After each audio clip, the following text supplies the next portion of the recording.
Bulletin की शुरुआत करते हैं बेहद बड़ी अहम खबर के साथ। हिंदुस्तान को कोरोना की तीसरी वैक्सीन मिली। जराये के हवाले से खबर है कि स्पुतनिक वी वैक्सीन को इमरजेंसी इस्तेमाल के लिए मंजूरी मिल गई है। सब्जेक्ट एक्सपर्ट्स कमेटी ने स्पुतनिक वी वैक्सीन को दी मंजूरी। रूस की वैक्सीन है स्पुतनिक वी। आपको बता दें कि वैक्सीनेशन के हवाले से तीसरी खेप हिंदुस्तान को मुहैया की गई है। स्पुतनिक वी वैक्सीन को इमरजेंसी इस्तेमाल के लिए मंजूरी मिल गई है।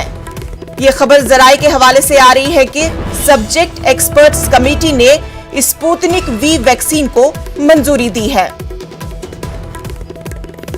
रूस की वैक्सीन है ये स्पुतनिक वी।